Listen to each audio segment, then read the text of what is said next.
पति ने पत्नी को अच्छा सबक सिखाया। एक दिन पति ने अपनी पत्नी से कहा, बहुत दिन हो गए हैं, मैंने अपने घर वालों, बहन भाइयों और उनके बच्चों से मुलाकात नहीं की है। मैं उन सबको घर पर दावत पर बुलाना चाहता हूँ। तुम दोपहर में अच्छा सा खाना तैयार कर लेना। पत्नी ने गोलमोल अंदाज में कहा, ठीक है, देख लेंगे। तो पति ने कहा, ठीक है, फिर मैं अपने घर वालों को आमंत्रित कर देता हूँ। अगले दिन पति काम पर चला गया और दोपहर तक वापस आ गया। फिर उसने अपनी पत्नी से कहा, क्या तुमने खाना तैयार कर लिया?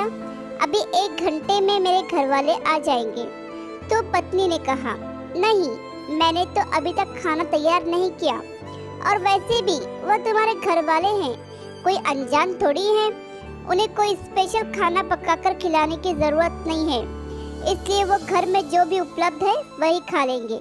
पति को पत्नी की यह बात सुनकर बहुत गुस्सा आया और उसने कहा, तुमने मुझे कल ही क्यों ना बताया कि खाना तैयार नहीं करूंगी?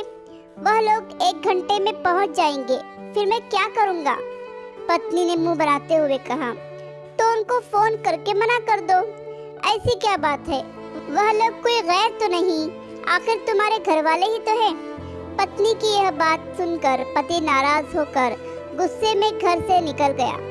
कुछ देर बाद दरवाजे की घंटी बजी और पत्नी ने दरवाजा खोला तो यह देखकर आश्चर्यचकित रह गई कि उसके अपने घर वाले, बहन, भाई और उनके बच्चे घर में दाखिल हुए।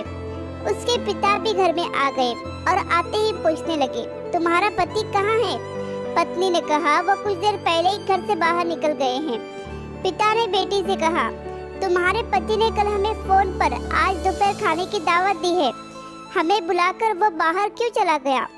यह बात सुनकर पत्नी हैरान रह गई और परेशान होकर हाथ मलने शुरू कर दिए और सोचने लगी कि घर में जो खाना उपलब्ध है वह अपने घर वालों को कैसे खिलाऊं? और वो वही खाना था जिसके लिए वो अपने पति से कह रही थी कि तुम्हारे घर वाले कोई अनजान नहीं हैं, इसलिए जो भी घर में है हम उनको वही खिलाएंगे। फिर उसने घबराते हुए अपने पति को फोन लगाया, तुमने मुझे ये पहले क्यों नहीं बताया कि तुमने दावत पर मेरे घर वालों को बुलाया है? पति ने कहा, इसलिए कि मैं तुम्हारे घर वालों को भी अपने घर वाले ही समझता हूँ। मेरे घर वाले हो या तुम्हारे घर वाले, क्या फर्क पड़ता है? पत्नी ने कहा, मैं तुमसे अनुरोध करती हूँ कि बाहर से तैयार खाने की चीज ले आओ, घर में अच्छा कुछ नहीं है कि मैं बना सकूं। पति ने कहा, इस समय मैं घर से बहुत दूर हूँ, और वैसे भी ये तुम्हारे घर वाले हैं ना, कोई गैर या अनजान तो नहीं। इनको घर में जो उपलब्ध है वही खिलाओ, जैसे तुम मेरे घर वालों को खिलाने वाली थी, ताकि तुम्हें भी एक सीख मिले और तुम मेरे घर वालों का आदर सम्मान करना सीख लो। प्यारे दोस्तों, पति को पत्नी के घर वालों का और पत्नी को पति के घर वालों का आदर सम्मान करते रहना चाहिए। आशा करती हूँ कि कहानी आपको पसंद आई होगी। कहानी पसंद आई हो तो लाइक, सब्सक्राइब और शेयर करें, और इस कहानी पर आपकी क्या राय है हमें कमेंट करके ज़रूर बताएं।